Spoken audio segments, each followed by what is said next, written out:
Have you ever heard the story of the handsomest drowned man in the world? It's a tale that begins on a desolate, windswept coast, in a tiny village of just 20 wooden houses. One day, some children playing on the beach see a dark, slinky shape in the water. First, they think it's an enemy ship, then maybe a whale. But as it washes ashore, they see what it really is, a drowned man. He's unlike any man they've ever seen, covered in seaweed and the remnants of the sea.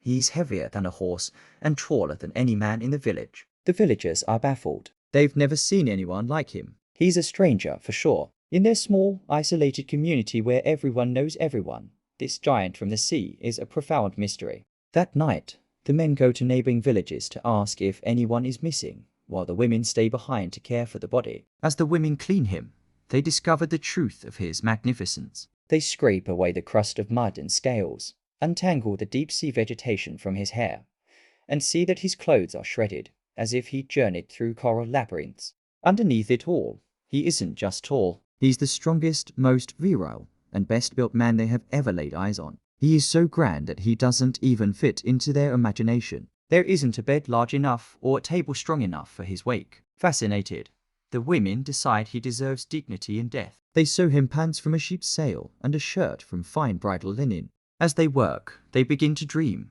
They imagine the life this man must have lived. His house would have had the widest doors and the highest ceilings. His wife would have been the happiest woman alive. He would have had the authority to call fish from the sea and the strength to make springs burst from the barren rocks. In their hearts, they start comparing him to their own men, who now seem weak and useless in comparison. It's the oldest woman in the village who gives him a name. Looking at his face, she sighs. He has the face of someone called Esteban, and just like that, it's true. He is Esteban. When they try to dress him, the clothes are too tight. The buttons on his shirt pop from the hidden strength still in his chest. In the quiet of the night, there's no doubt left. He is Esteban. But then, their fascination turns to pity. They begin to imagine the hardships of his life. How he must have had to go through doors sideways, always stooping, never finding a chair strong enough to hold him. They picture him, politely leaning against a wall, saying, "Don't bother, ma'am, I'm fine where I am," just to avoid the embarrassment of breaking the furniture. They imagine the whispers behind his back. The big boob finally left. The thought brings tears to their eyes. This magnificent man was also a gentle, misunderstood soul. He was their Esteban. When the men return with the news that no one is missing from the nearby villages, the women are secretly overjoyed. Praise the Lord, they sigh. He's ours. The men, tired and wanting to be done with the whole affair, just see a body to be disposed of. They prepare a litter and plan to weigh him down with an anchor, so he'll sink to the deepest part of the ocean, never to return. But the women delay, fussing over him, putting charms and relics on his body. The men get frustrated. Since when has there ever been such a fuss over a drifting corpse, a drowned nobody? One of them exclaims. In that moment of anger, one of the women, mortified by their lack of care, pulls the handkerchief from the dead man's face, and the men are left breathless. They see it too. He is Esteban. They see the shame on his face, as if he's apologizing for being so big, so heavy, so handsome. They see his sincerity, his gentle nature, and their own hearts shudder. And so, the villagers decide to hold the most splendid funeral they could ever conceive of. They don't just give him a burial, they give him a family.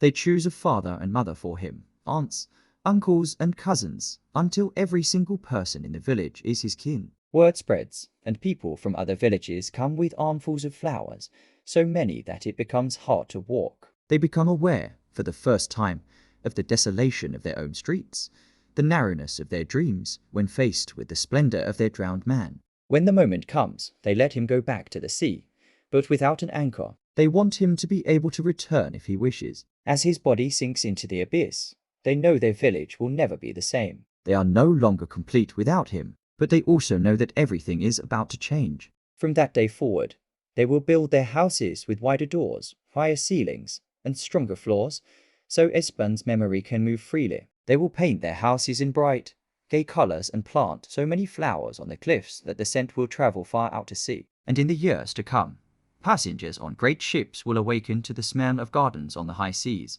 Their captain, in his full dress uniform, will point to the horizon, to the promontory of roses, and say in 14 languages, "Look there, where the sun is so bright and the wind is so peaceful. Yes, over there. That's Esteban's village, That's the power of a single, beautiful presence. It can transform the world, or at least one small corner of it. It's a reminder that even in death, a life can inspire beauty, community, and a legacy that blooms forever. Thank you for watching. If this story moved you, please like, share, and subscribe for more tales that make you think and feel. We'll see you in the next video.